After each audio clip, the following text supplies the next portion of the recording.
I've known. Driving through those southern states, my heart felt right. You were on that channel. That was it. Yeah, John, that was we took a little clip from the RT, the Russian TV. You know it's true if the Russians are talking about it. I know a lot of people who watch that show, who watch that channel. It's an amazing... Well, because it's a counterpoint to what you get from the American mass media. I think there is a lot more, a slightly different perspective, and I think a lot of people go there for truth. Well, for something different. But that's not what we're here to talk about, right, John? No, sir, not the truth. Okay, John Klotz is here. I know you're just joking about that, John, because I know you're going to be telling us the facts. Just the facts, right? Yes, absolutely. Yes. Well, you know, it just hit as we were talking at the beginning of the show. It's just hitting both of us, and probably starting to hit a lot of people. The summer's coming to an end. August is almost a quarter of the way through. People have to start to think business again, right? Exactly. It's back to school. That's sort of the time people redefine goals. And think about what they want to do, and certainly in my mind, even though I've been out of school a while. Well, it's like it's back to being busy again in September, and it's a totally different. Well, it's back to the structure mindset again, right? Yeah. It's back to everybody's back in school. You're back at work. Even people who hire. Usually, nobody does any hiring during the summertime. All of that. So it's like you start planning. September tends to be when you get back into the whole seriousness. Well, and here we are. We're headed here, John. And you're here to help business people, and it seems to me everybody's got to be thinking business these days. That's what we're really good at, is we work with business owners, Canadian business owners, regarding sort of wealth management and risk management. And because there's a real, there's people like yourselves, who have businesses, and yet there's things you need to do that can improve your situation. And anyway, that's what we want to talk. That's what I'd like to talk about. And you got 10 tips for us, right? Yeah. So I thought in the time that we had, I'd talk about 10 tips. Now, as my little disclaimer, always speak to your financial advisor, because I'm just going to throw some ideas at you.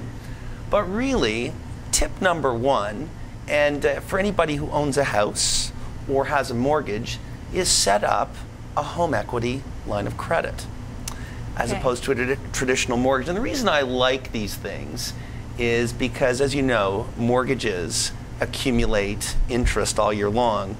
With a home equity line of credit, you can actually take years off your mortgage. Instead of a mortgage? Instead of a mortgage. So can you get a line of credit as much as people have for a mortgage? Yes. In fact, there are certain programs out there, certain institutions, that will loan you up to 80% of the value of your home. And here's how it works. I'll just give you some insight, and then I'll talk about how it helps a business owner.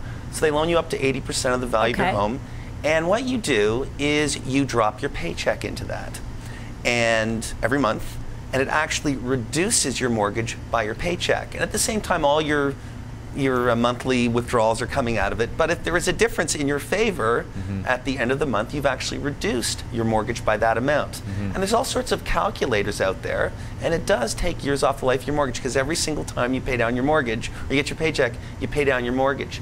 Now here's the other neat thing. As a business owner, businesses need cash.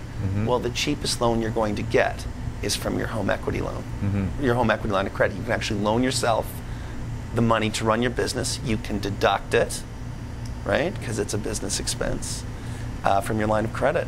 Okay, but if you are using your line of credit for your mortgage, 80% of the sale of the price of your house, how can you do that on top of getting money for your business as well? Well, hopefully there's a little bit of a buffer there. Okay. And there are certain products out there that allow you to differentiate between the mortgage and the money that you're investing in your business. And that's actually really cool. So, and as you know, with our company, Northwood Mortgage Life, I am surrounded by a number of mortgage agents who actually are really good at this. But that's kind of something you can do. It's just a product that's available. Okay, see, and that's something I've never heard of before. Yeah, so that's a really neat thing. And you know what? And we could probably talk about that one tip alone. Yeah, you're right. For the whole show. But let's go through these tips, and because people can get in touch with you, John, if they need more details. Right? Absolutely, we're here to help.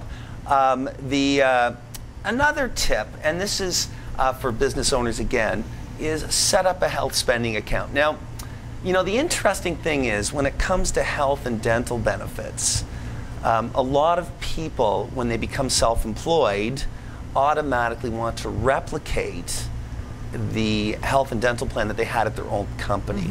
But it's different because when you're self-employed, what you want to do is buy insurance for things that need to be insured, like if you become disabled or you get sick and need really expensive drugs. You don't want to insure things that are not insurance, like a dental plan. So if you look, for instance, at a typical dental plan, they cost about $50 a month, and they give you about $600 a year of benefit. Do the math. It's basically just a wash. What you want to do with that, it's not really insurance. What you want to do with that expense is write it off. So what you do is you set up a health spending account, and you put $100 a month into it, and you get to deduct. As if it's insurance, right? You get to deduct $100 a month, and then you end up with this little spending account that you can use to pay the things that aren't really insurance, like your dental bills, your prescription glasses. On top of this, so that's a tax deduction, it's not insurance. On top of this, a lot of these plans include things like catastrophic drug plans. So if you do get really sick, it will pick up those expenses, and that's insurance. So those are some things, and like I said, very often I work with a lot of IT consultants who were at IBM for the purpose of discussion, where the plan was very rich, you know, include orthodontia, all that sort of stuff, and now they become self-employed and they go, I want that plan, and you go, no. What you want to do is get insurance for the things that need to be insured if you become disabled, if you become really sick, and the rest of it, what you want to do is create a tax deduction. And that's a good way to think. Interesting. As a business owner. It'll save you a lot of money. If you think that way about insurance, you will save yourself a lot of money. Yeah. Okay. Interesting. It's like self-insurance. For the things that aren't insurance. Exactly. Okay, John, next one. Okay, We're going to get through these. I'm writing them down. Number 3. Individual pension plans. They're called IPPs, is the little acronym. And let me explain. These are ideal for a business person who spent his younger years building his business and said, forget about retirement planning, I have to build my business. And I meet these guys all the time, right? I mean, I'm sure if I spoke to you, Hugh, I'm sure you know your energy has been devoted to building your business. And sometimes these people start hitting 40, 45, and 50 and go, wait a second, I didn't contribute to RSPs all these years. And I'm way behind the people who were working for a company or whatever. So with an individual pension plan, what the government does is they say, okay, we said you could have a pension equal to about $2,000 a year for every year that you worked. So let's say you started when you were 20 and you retired at 65. That's a 45-year period times $2,000 is equal to about a $90,000 pension. And Revenue Canada says, starting at 45, you can condense this period of time and say, I need to create a pension of $90,000. What's it going to cost? So suddenly your contribution levels are significantly higher than RSPs. Not only that, the company pays for it. The company pays for it, creates a deduction for the corporation, and you, Mr. Business Owner, get the pension. And it's creditor protected. Wow. So it's just an idea. And again, there you go. You're getting ideas. Who thinks up this stuff, John? It's out there. It's out there. It's just finding the right advice. That's the key. That's the key. It all ends up getting funneled to you, and then you. And how many people create actually know this? Well, it's not for everybody, right? And the things I'm talking about aren't for everybody, but it is. There are some. Your accountant knows a lot about these things. Your financial advisor, and very often it's a matter of having a discussion with somebody who's in the know and knows your situation and can say, here's the appropriate solution for you. And so you're asking me, I'm telling you, that's what we do. So we work with business owners, we listen. Actually, I know I'm doing most of the talking today, but most of our job is to sit there and go, and why's that, and where do you want to go? To understand the client, what they need, and then give them the best recommendations. Absolutely. Okay, what's the next one there, Okay. John? Tax-free savings account. Now, obviously, a lot of people know about these. I don't know if you guys have tax-free savings account. I love asking personal questions on an internet show. you guess Hugh kind of shifts in his seat. We'll put it in the credits. This is where you see Hugh shut up. Yeah, exactly. No, yeah, exactly. No, you don't need to divulge anything. But a lot, the tax-free savings account came out a few years ago, and We heard about it, right, Hugh? Yeah. He knows everything. I do know. He knows everything. I'm just because we've talked about that before, John. But and there's some confusion about what they do, but I'm going to talk about RSPs. I'm not a huge fan of RSPs because there's a tax bite when you withdraw them, but they do have their place. But with a tax-free savings account, what happens is if you invest money in it and it grows, if you invested $1,000 and it grows to $5,000 and you withdraw it, you don't pay any tax. So these are really great things to accumulate for retirement planning, for saving for a car or a cottage is a tax-free savings account, and you're allowed $5,000 a year. And so at this point, you can put in up to $20,000 because it was started in 2009. So if you didn't put anything in up to this point, okay. And they do have a carry forward. I'm not sure how long I'm not putting any alarm in. I'm not sure how many more years the carry forward will continue on for. Okay. So I'm saying at some point, I haven't heard anything specific, but I'm not sure, if how much longer that will go on for. Tip number 5. Universal life insurance. Now, obviously, the insurance has a certain stigmatism, but did you know that life insurance is a great way to accumulate money? And I'll tell you why.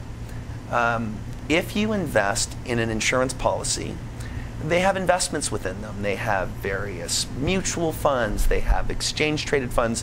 If you put money into the fund, it accumulates tax-free, just like an RSP. So I have certain clients who've maxed out their RSP contributions, have paid down a significant part of their mortgage, and say to me, what else do you have? And I say, well, you actually do need life insurance because you have various dependents. Here's a way to create a fund that will accumulate money tax-free. I have a couple of my clients, one of them puts $250,000 a year into one of these policies. So he's accumulating, and it invests in various market indexes. You can do corporate bond funds, because we'll talk about that. We know the market's shaky. You can put it into equities, you can put it into bonds, and whatever it grows to, you're not taxed on any of the growth. Here's the very interesting thing, is that at retirement, you have the ability to take out the money tax-free, and let me explain. With an RSP, and you may not be aware of this, when you withdraw money from an RSP, it's considered completely taxable. I knew that. I'm not sure if you knew that, Sandra. Yes, so very often when we deal with well-heeled seniors who've done well in business, they find themselves starting at the age of 71 withdrawing money from their RSPs, and they're hit with a significant amount of tax. Yes. Because it's very possible to accumulate a couple of $1 million in an RSP if you start early enough. And at age 71, the government comes along and says, we want you to start taking out 7% of that. So suddenly, at age 71, you have an income of $70,000, 7% of $1 million, for the purpose of an illustration. So the ramifications of this, if you have any additional income, if you have business income, you find a lot of well-heeled seniors aren't huge fans of RSPs because they're fully taxable. With the money accumulating within an insurance policy, what you can do is up to a certain level, you can take it out an amount tax-free, because it's called an adjusted cost base of the policy. I'm not going to get into it. But above that, you can assign the money as collateral for a loan. So let's say you're like my client who's putting $250,000 into this policy, and you accumulate $1 million for the purpose of a discussion. You take that $1 million in the policy, you assign it to the bank. Now the banks love these policies because they're with big companies like Canada Life, Manulife. They go rock solid. We've got $1 million here. We'll take it. You assign it as collateral for a loan. Then you take out a line of credit. Now, when you take money out of a line of credit, there's no tax. So suddenly you've accumulated money tax-free. You assign the money as a loan. Take it out as a loan. Are you getting excited? Like it sounds wonderful, wondrous. Yes, John. it's that $250,000 a year. It's complicated. No, it's not. But let me explain. That's why you're here. Thank you, Hugh, because I thought you were following No, but he knows like, what he's talking about. So you're asking me. I'm trying to be as simplistic as possible. Okay, so we're in really bad shape. Here's the deal. You can accumulate money and not pay tax on it when you withdraw it. End of story. That's Thank it. you. There you Thank go. See, but Sorry. he knows how to Nutshell. do this stuff. Sorry, I apologize. Yes, but it's good. And a lot of the thing is, it's off the beaten path, but it's really not. A lot of people do this. I know, but a lot of No. people don't know Okay. about it They don't maybe know till about it. now. Yes. Right? But the other thing too is you just talked about a client who has $250,000, so that might scare people off and think, well, you know what, I don't have that kind of money. Right. So how about people who don't have, like, who have So- $5,000? Exactly. Or, Exactly. So I'm just giving you an example. I mean, I'm sort of giving you the one extreme. People do a lot less than that. But we're just talking about accumulating money within a policy. Yeah. You know, one of my clients puts an extra $5,000 or $10,000, which is equivalent to kind of RSPs. But you're absolutely right. I just don't want to scare the majority I don't want to scare of the people. everybody. Yeah. But I know the high net worth of your listeners is significant because I just assume that. That's right. Because rich people watch internet TV. That's right. That's right. No, I'm having. But you know, you look at those two kids who are here. I mean, if they have a great career. But anyway, you're absolutely right. The amounts do not have to be that. But this is something. You know, these are So ideas. You deal with people of all income of brackets. all incomes. Right? You know, and it's funny. I look when people ask me what I look for in clients. There's really two qualities. I want them upwardly mobile, and I want them to be nice. and I'm not sure which one comes first. Because they're long-term relationships, you have to be nice. Yeah. But anyway, so all different strokes and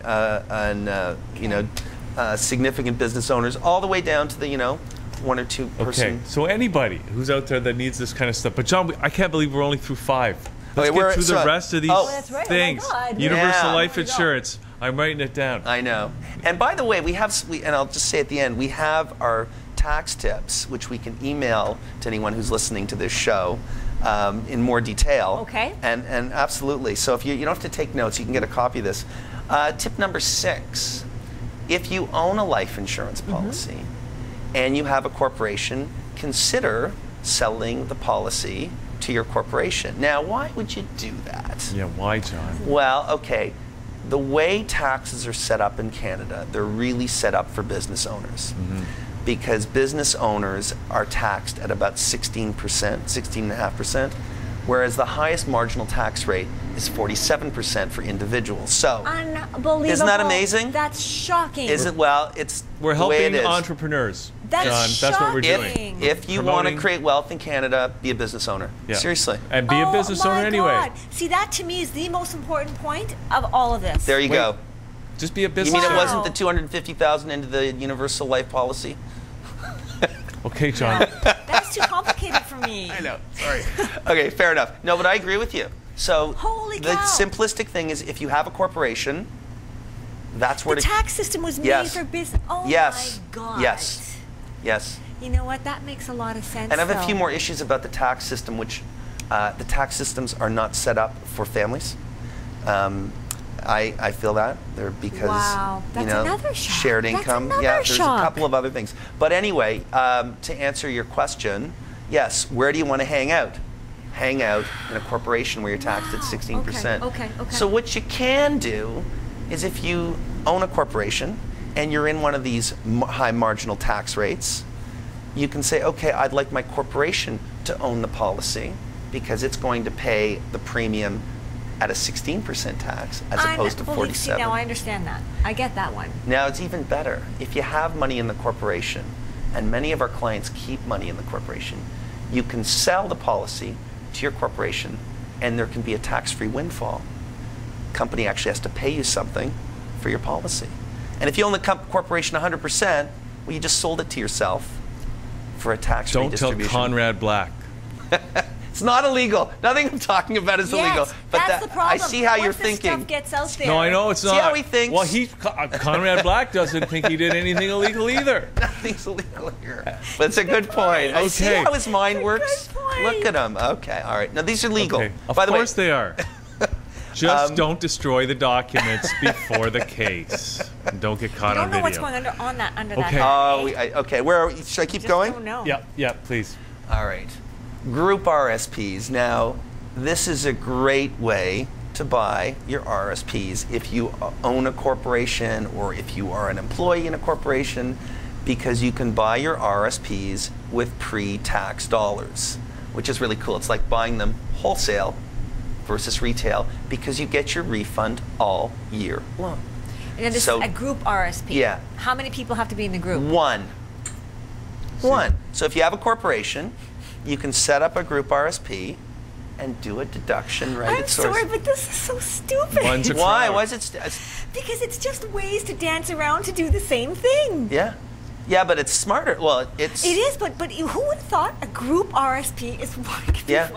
I have companies with one contributor, and it's a group RSP. It's a payroll deduction, so there's a little bit of maintenance there, but not a lot, and you get your deduction all year long. That's just funny. See, it's just the expertise that John's bringing to bear on this. Wow. Okay, John, next one. All right, tip number 8.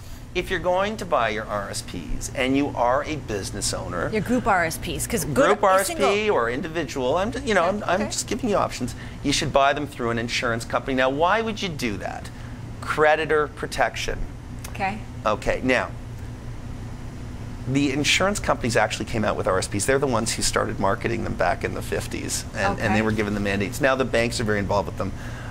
But if you go bankrupt, there are certain rules that are favorable to insurance companies, such that your creditors can't seize the RSPs in the event of a bankruptcy. Now, the rules changed a few years ago. They became a little bit more favorable to the banks. Okay. So it said basically, if you have RSPs with a bank and you go bankrupt, they can't go after all of it. They can take the last years of contribution. But with the insurance companies, you don't have to go bankrupt. You can just say to your creditors, you can't touch this money. So it's still got an advantage. Yes, and as a business owner, we're very concerned about this. We're very concerned about creditor protection. We want the assets protected. And under the Insurance Act, if you mandate a family member, husband, wife, child, parent, as the beneficiary, no one can touch your RSPs. It's very cool. Wow. See? Tip number 9. How are we doing, by the way? I want to get those notes. See? Okay.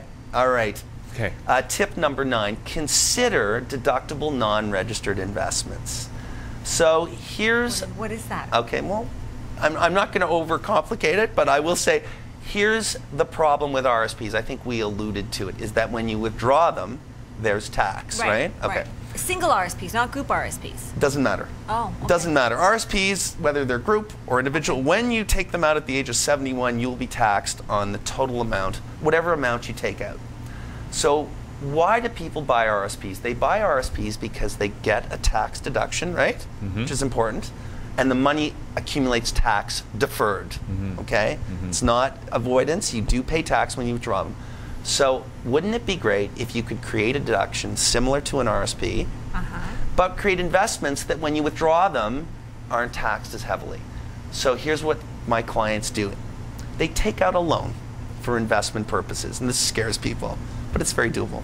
They take out a loan for, say, $50,000. Okay. Don't get scared. And at, say, a 6% interest rate, that creates a $3,000 interest cost, right? Okay. Yeah. That is completely tax deductible if you invested in something that produces interest or dividends. So what you do is you take this 50 grand, you put it into an investment. Okay. An investment, and you don't have to be very aggressive. You want to be kind of boring with this. So a safe investment. Safe investments, but something that's going to generate some form of interest or dividends, so you can deduct the interest. So Can you give us an example? Bonds? Well, I'll tell you what, I can give you an example. Do you own mutual funds? Oh, okay. You can put it into a managed piece of money, but even better, you can put it into a managed piece of money where there's a principal guarantee, such that at the end of 10 years, regardless of how the market performed, you get your money back. So if the market does a big slide, you get 100% of your principal back. That you can do. And if the market goes up, then you participate in that and you deduct the interest. At the end of the day, you get to pay a preferred tax, which is capital gains. And I'm going to make a very specific example. Here is the problem with RSPs. If you invest $1,000 into an RSP and it grows to $5,000 and you withdraw it, you pay tax on the full $5,000. Wow. Okay. If you invest $1,000 outside of an RSP into, say, a non-registered account, and it grows to $5,000, well, they say that first $1,000 is your money. We're not going to tax you on that. The remaining $4,000, we're only going to tax you on 50%, which is $2,000. So where do you want to be? But the non-registered one, you did pay tax on. Right, you deducted.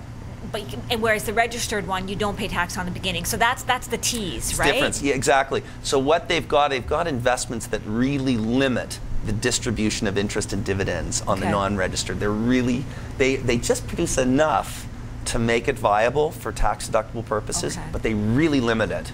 So you pay very little tax. It kind of grows like an RSP. But again, you're only paying tax on $2,000 versus $5,000, and that should be the big wake-up call for you. And again, it's all about business owners. Business owners pay capital gains tax. Canadians pay earned income tax. So everybody should be a business owner. Yes, and we are basically. We're all business. We're employees. We have to be responsible for ourselves anyway. So even if you're working for somebody, start a business. Exactly. 100%. Tip number 10. Consider making your disability insurance premiums tax deductible to your corporation. So very often, I work a lot with individuals who, and one of my target markets is IT consultants. And it's a lot of men in that business. So very often I'll meet John Smith, IT consultant, and he'll have his company, John Smith IT Consulting Inc., which is sometimes as creative as they get. And he, this is true, he will be the breadwinner, and he will need disability insurance because he's self-employed.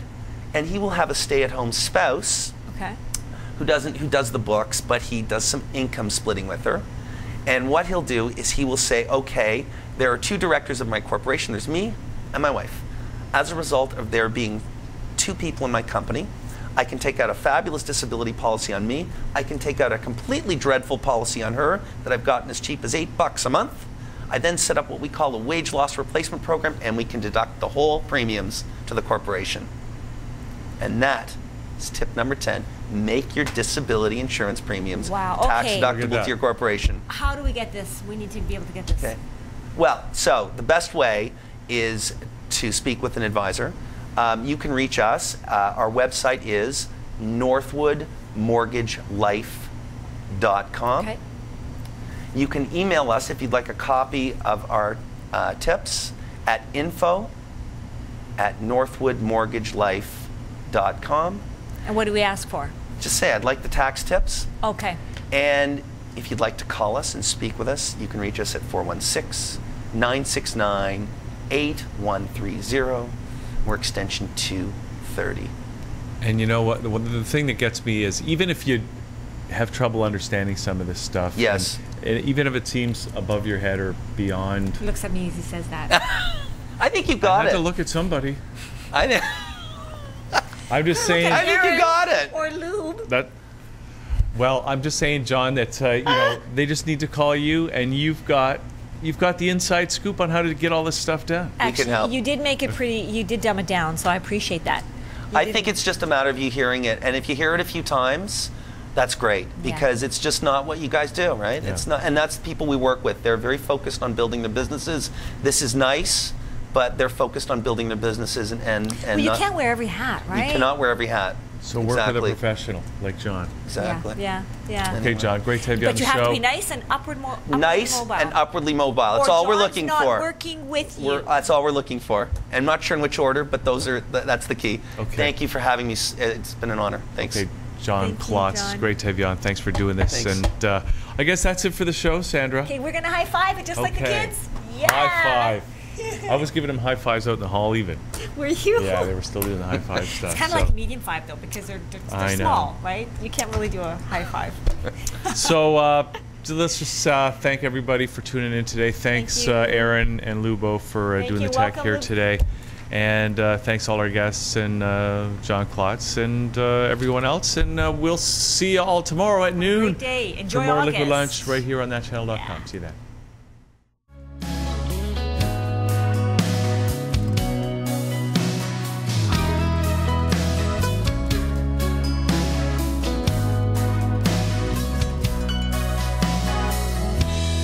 Just one kiss, it was just one night, one walk in the park. It was just one move, it was just 2 hands and 2 beating hearts, and a little help from above. It